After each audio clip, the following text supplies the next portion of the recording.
आश्रम के सभी बच्चे जब दूसरे कामों में लगे होते थे तो एक बच्चा एक कोने में बैठा चुपचाप अपने आप में खोया रहता था। वो अक्सर किसी से ज्यादा बात नहीं करता था। आश्रम की सभी जिम्मेदारियां पूरी करने के बाद जहां सभी बच्चे पूरे दिन की घटनाओं की चर्चा करने लगते हैं, वहीं वो शांत रहने वाला बच्चा एक बरगद के पेड़ के नीचे बैठकर ध्यान करने लगता।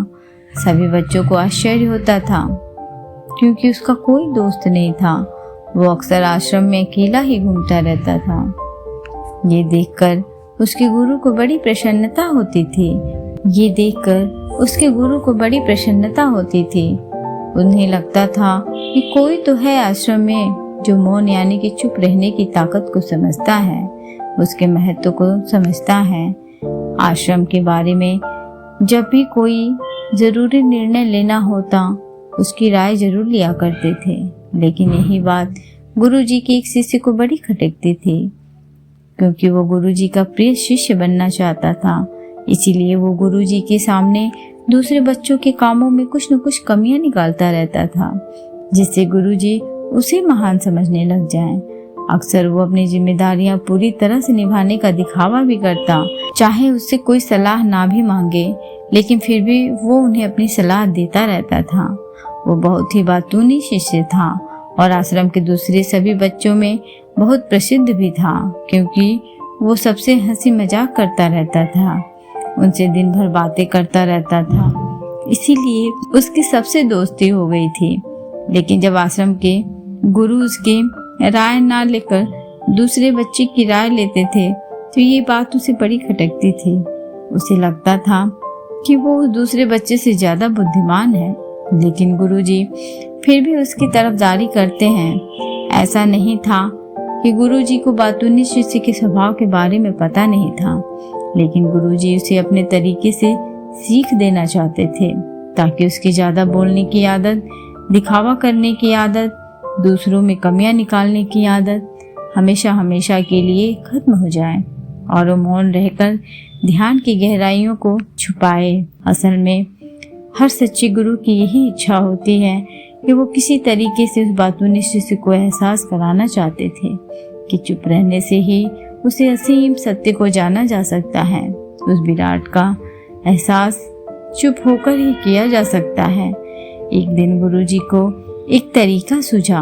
उन्होंने आश्रम के सभी बच्चों को अपने पास बुलाया और कहा कि मैं तुम सभी को 2-2 हिस्सों में बांटकर अलग अलग गांवों में भिक्षा मांगने के लिए भेज रहा हूँ, और जो भी 2 बच्चे सबसे ज्यादा भिक्षा मांगकर लाएंगे उन दोनों को आश्रम की सभी जिम्मेदारी निभाने का मौका दिया जाएगा। अपनी बात जारी रखते हुए गुरुजी ने बताया कि भिक्षा मांगने से हमारा अहंकार खत्म होता है, इसीलिए हर शिष्य पूरे मन से भिक्षा मांगे। कोई भी इस काम को औपचारिकता में ना ले, वरना तो वो अपने जीवन का बहुत बड़ा ज्ञान खो देंगे। आश्रम के गुरुजी ने जानबूझकर बातूनी शिष्य और चुप रहने वाले शिष्य की जोड़ी बना दी। बातूनी शिष्य के मन में सिर्फ एक ही बात चल रही थी कि इस बार उसे मौका मिला है और इस बार वो गुरुजी को दिखा देगा कि वो चुप रहने वाले शिष्य से कितना ज्यादा प्रतिभावान है। दोनों शिष्यों ने आपस में अपनी सहमति से निर्णय लिया कि दोनों गांव के अलग अलग जगह से भिक्षा मांगना शुरू करेंगे ताकि भिक्षा मांगने का काम जल्दी खत्म किया जा सके। चुप रहने वाला शिष्य हर द्वार पर जाकर अपने हाथ जोड़कर अपना भिक्षा पात्र उनके सामने कर देता। उसके चेहरे पर एक सादगी और उसकी आंखों में एक एकांत होता था, जिससे भिक्षा देने वाले उसे भिक्षा देकर अपने आप को अनुग्रही समझते थे। वहीं पर दूसरा बातूनी शिष्य हर द्वार पर जाकर उनको कुछ न कुछ ज्ञान देने लगता था, जिससे ज्यादातर लोग उसे भिक्षा दिए बिना ही लौटा देते थे। पूरे गांव में भिक्षा मांगकर जब दोनों गांव के बीच में मिले तो बातूनी शिष्य ने देखा कि चुप रहने वाले शिष्य के पास उससे दुगनी भिक्षा थी। ये देखकर उसे मन ही मन बहुत ठेस पहुंचा। लेकिन जब वो दोनों भिक्षा का सामान लेकर आश्रम की तरफ जा रहे थे तब बातूनी शिष्य को एक चालाकी सूझी। उसने चुप रहने वाले शिष्य से कहा कि हमें अपनी भिक्षा एक ही थैले में डाल लेनी चाहिए। गुरुजी ने हम दोनों को एक साथ भिक्षा लाने के लिए कहा था। चुप रहने वाले शिष्य ने बिना कुछ बोले अपनी सारी भिक्षा उसके थैले में डाल दी। बातूनी शिष्य मन ही मन बहुत खुश हो रहा था कि अब गुरुजी को ये पता नहीं चलेगा कि ज्यादा भिक्षा हम में से किसने मांगी। उसे लग रहा था कि गुरुजी मुझे इससे कम प्रतिभावान समझेंगे, इसीलिए उसने ये तरकीब लगाई। सभी शिष्यों के आने के बाद संध्या के समय जब सभी की भिक्षा तोली गई तो इन दोनों शिष्यों की भिक्षा सबसे ज्यादा निकली। गुरुजी ने इन दोनों का अभिवादन करते हुए आश्रम के सभी बच्चों के सामने उनकी पीठ थपथपाते हुए उन्हें मुबारकबाद दी और कहा कि मैं आश्रम का कार्यभार तुम दोनों को नहीं सौंप सकता। इससे आपसी मतभेद होने का खतरा रहता है, इसीलिए तुम दोनों में से जो ज्यादा भिक्षा लेकर आया है आश्रम की जिम्मेदारी उसे ही सौंपी जाएगी। जब उन्होंने उनसे पूछा कि तुम में से ज्यादा भिक्षा कौन मांग कर लाया था, तो बातूनी शिष्य ने कहा कि गुरुजी मैं इससे दुगनी भिक्षा मांग कर लाया था, लेकिन मुझसे गलती हो गई कि मैंने वो दोनों भिक्षा एक ही थैले में डाल दी। मुझे नहीं पता था कि आप ऐसा निर्णय लेने वाले हैं, वरना तो मैं अपनी भिक्षा का थैला अलग ही रखता। इस पर गुरुजी ने चुप रहने वाले शिष्य से पूछा, क्या तुम इसके बाद से सहमत हो? क्या तुम इससे कम भिक्षा लेकर आए थे?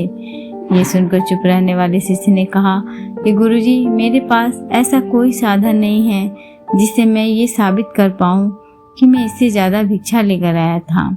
असल में ये उल्टा बोल रहा है, दुगनी भिक्षा मैं लेकर आया था। ये मुझसे आधी भिक्षा लेकर आया था और इसी ने ही मुझसे भिक्षा एक थैले में डालने की बात कही थी। आश्रम से कुछ दूरी पर एक पहाड़ी थी जिसके पीछे सूरज अभी संध्या के समय ढल रहा था। गुरुजी को पता था कि सच कौन बोल रहा है, लेकिन बाकी बच्चों के सामने सच साबित करने के लिए उन्होंने उन दोनों से एक सवाल पूछा कि पीछे पहाड़ी पर तुम्हें क्या दिखाई दे रहा है। यह सुनकर वाचाल शिष्य झट से बोल पड़ा कि गुरुजी पहाड़ी के पीछे सूरज अपना रंग बिखेर रहा है। आसमान में लालिमा छाई हुई है। ये बहुत ही सुंदर दृश्य है। वो तो और भी बहुत कुछ कहना चाहता था, लेकिन गुरुजी ने उसे चुप करते हुए दूसरे शिष्य से जवाब जानने के लिए उसकी तरफ देखा तो उसकी आंखों में आंसू भरे हुए थे। श्रद्धा, भक्ति और प्रेम से उसकी आंखें भर आई थी। गुरुजी को उसे पूछने की जरूरत ही नहीं पड़ी। गुरुजी ने सभी बच्चों को संबोधित करते हुए कहा कि मैंने सवाल किया था कि पहाड़ी के पीछे तुम्हें क्या दिखाई दे रहा है। ज्यादातर लोगों को यही दिखाई देगा कि बहुत सुंदर दृश्य है, लेकिन मजे की बात यह है कि सुंदरता बोलकर नहीं बताई जा सकती, उसे महसूस किया जा सकता है और सामने वाला उस सुंदरता को आपकी आंखों में देख पाता है। चुप रहने वाले शिष्य की तरफ इशारा करते हुए गुरुजी ने कहा कि असल में सुंदरता इसी बच्चे ने देखी है, दूसरे बच्चे ने सिर्फ सुंदरता की उपव्याख्या की है, लेकिन इसने वास्तविकता में उस सुंदरता को महसूस किया है। अपने आप को ऊंचा दिखाने की सभी कोशिशें नाकाम होती देख चालाक शिष्य वहीं पर फूट फूट कर रोने लगा। उसको चुप कराते हुए गुरुजी ने कहा कि बेटा, मुझे पहले से पता था कि तुम झूठ बोल रहे हो, लेकिन मैं तुम्हें उस झूठ का एहसास कराना चाहता था। सभी बच्चों को संबोधित करते हुए गुरुजी ने बताया कि शब्द जाल की तरह होते हैं। हमारे ज्यादा बोलने की वजह से बहुत सारी समस्याएं पैदा होती हैं। जब कोई आदमी एक बात को बढ़ा चढ़ाकर बोल देता है तो उसे सिद्ध करने के लिए वो शब्दों के जाल में फंसता चला जाता है और इसी वजह से अंतर्मुखी होने की बजाय वो बहिर्मुखी होता चला जाता है। वहीं पर जिस भी व्यक्ति को अपनी अंतर यात्रा करनी होती है उसे सबसे पहले चुप रहना सीखना होता है। जरूरत से ज्यादा बोलना या फिर हर वक्त बोलते ही रहना, ये सब हमारी अंतर यात्रा में बाधा बन जाती हैं। जब आप चुप रहने का अभ्यास करते हैं तो आप अपने साथ वक्त बिताने लगते हैं, जिससे कि आप अपने एकांत को जान पाते हैं। और एक बार अगर मन में एकांत स्थापित हो जाए तो आपकी आंखों में आपके चेहरे पर वो सादगी, वो एकांत, वो स्पष्टता झलक सब कुछ सामने नजर आने लगता है। कुछ साबित करने को नहीं रह जाता, कुछ बताने को नहीं रह जाता, सब कुछ आंखों में देखा जा सकता है। चुप रहने वाले शिष्य की तरफ इशारा करते हुए गुरुजी ने कहा कि अभी जो दृश्य है इस बच्चे ने देखा, वो ज्यादा बोलने वाला आदमी कभी नहीं देख पाएगा। वो अपनी बुद्धि से तर्क वितर्क करता रहेगा कि उसे क्या क्या दिखाई दे रहा है, लेकिन उसमें वो महसूस कुछ भी नहीं कर पाएगा। उसे दिखाई दे जाएंगे पहाड़, सूरज या फिर उसकी लालिमा, लेकिन उस सुंदरता को, उस विराट को, उस अद्वैत को वो कभी नहीं देख पाएगा। अगर चुप रहने की कला सीखनी है तो तुम्हें सबसे पहले एक बात ध्यान रखनी होगी, तुम्हें किसी को भी प्रभावित करने की कोशिश नहीं करनी है। ज्यादातर लोग इसी वजह से ज्यादा बोलते हैं क्योंकि वो दूसरों को प्रभावित करना चाहते हैं, अपने आप को साबित करना चाहते हैं, और उस साबित करने के चक्कर में वो शब्दों के जाल में फंसते चले जाते हैं और धीरे धीरे वही उनकी आदत बन जाती है। अगर कोई व्यक्ति दूसरों को प्रभावित करना चाहता है तो कितने लोगों को प्रभावित कर पाएगा, उसकी ये भूख बढ़ती जाएगी और वही संसार में सभी को कभी भी प्रभावित नहीं कर पाएगा। इसलिए यह समझने की बात होती है कि बहिर्मुखी होने की बजाय हम अंतर्मुखी होकर अपने आप को समझ सकते हैं। अपनी बातों को खत्म करते हुए गुरुजी ने अपना आखिरी संदेश दिया। उन्होंने बताया कि अगर कोई व्यक्ति ज्यादा समय तक चुप नहीं रह सकता तो उसे थोड़े समय से अभ्यास करना चाहिए। निश्चित संकल्प लेकर किसी व्रत की भांति दिन में कुछ समय या फिर हफ्ते में कुछ समय या फिर एक दिन चुप रहने का अभ्यास शुरू किया जाना चाहिए। इससे हमारी चुप रहने की आदत धीरे धीरे खुद ब खुद पनपने लगती है, क्योंकि एक बार जब हम चुप रहने लगते हैं तो हमें चुप रहने का आनंद पता चल जाता है।